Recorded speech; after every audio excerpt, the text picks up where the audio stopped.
যে প্রশিক্ষণ দিচ্ছে তাদেরকেও কিন্তু রানী সহ মাছিও তারা সাপ্লাই দিচ্ছে।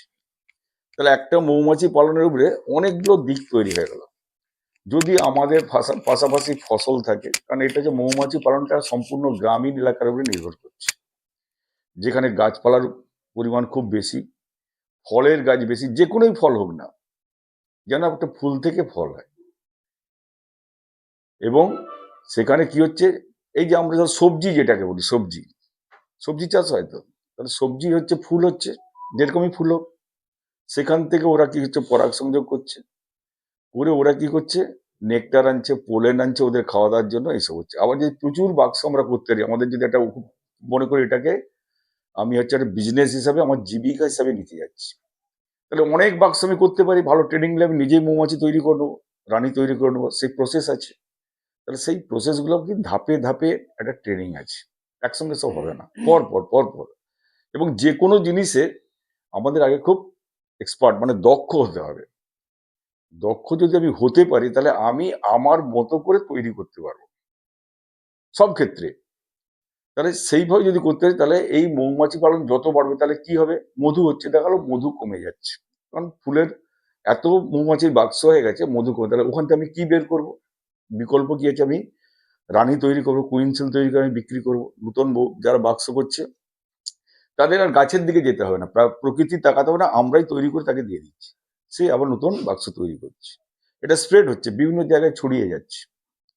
তার 3 নম্বর কি হচ্ছে, তাহলে মধু কালেকশন করলাম, ওর যদি পোলেন মানে পরাগটাকে যদি আমরা বেশি কালেকশন করি, এই পরাগটাকে যদি ড্রাই করতে পারি, করে একটা ক্রিস্টাল জাতীয় যদি করতে পারি, তার প্রসেস আছে, তার ট্রেনিং আছে, তাহলে পরাগটাকেও বিক্রি করলে সেটাও ভিটামিন, শরীরের পক্ষে উপকারী।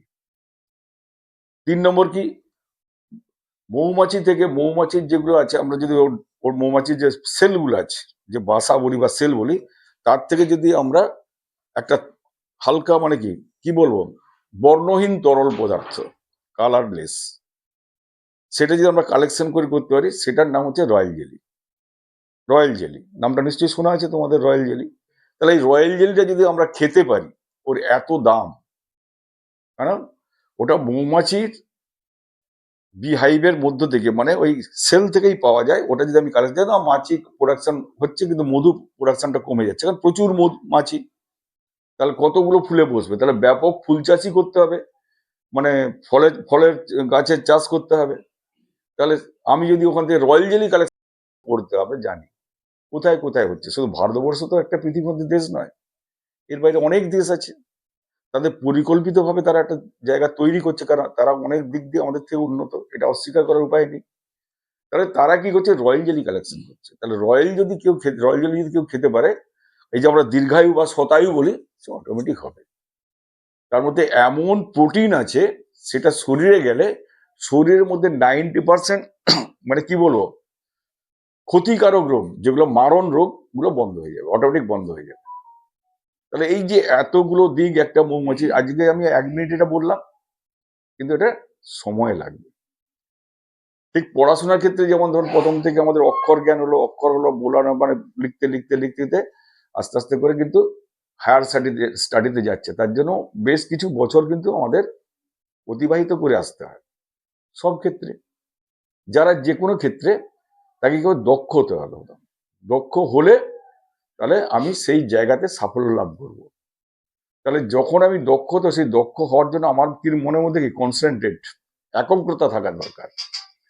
একাগ্রতা পরিকল্পনা নেওয়া হয়েছে, তার জন্য বিভিন্ন ধরনের অনুদান, সাবসিডি দেওয়া হচ্ছে, ট্রেনিং এর ব্যাপার তৈরি করা হচ্ছে, এবং আস্তে আস্তে করে কলেজ যেমন 3rd ইয়ার অনার্স একটা তখনকার ছিল, আগেকার দিনে একটা কোর্স ছিল 10 নম্বরের, এখন হয়তো 1st ইয়ার থেকে ওটা হয়ে গেছে।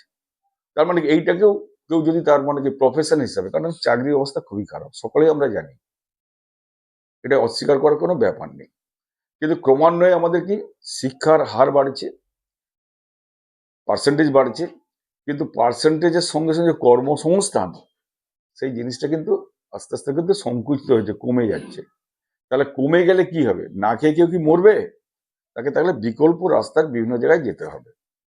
ঠিক যেমন মৌমাছির কথা বলছি, এর মধ্যে আরো অনেক জিনিস আছে, সেটা এডি অফিসে গেলে তারা 100টা প্রজেক্ট দিয়ে দেবে যে এইগুলো আছে, তার মধ্যে অনেক কিছু এসে যাচ্ছে, সেগুলো নিয়ে আলোচনা করার দরকার নেই। আর এই প্রতিষ্ঠানটা হচ্ছে 1965-66 সালে রেজিস্ট্রেশন হয়েছে এবং 1985-86 সালে খাদি কমিশন, খাদি গ্রামোদ্যোগের সঙ্গে দিল্লিতে বা বোম্বেতে এতে আমাদের টাই আপ হয়েছে, রেজিস্ট্রেশনটা হয়ে গেছে, যার ফলে আমরা লিখতে পারি Medinipur bee keepers khadi and village industries cooperative society. এটাই বলি আর কি, আর কি হয়তো মানে হিসাব করে দেখতে হলে আমরা যে প্রাথমিক শিক্ষক, প্রাইমারি টিচার, মানে এটাকে জানানো, একটু হালকা করে তাদের একটা গ্রাউন্ড তৈরি করে দেওয়া। এবার যার যেটা আগ্রহ আছে তারা সেই দিকে এগিয়ে যাচ্ছে। ঠিক আছে, এবার আমরা এই সম্পর্কে আলোচনা করব। আপনি কি আর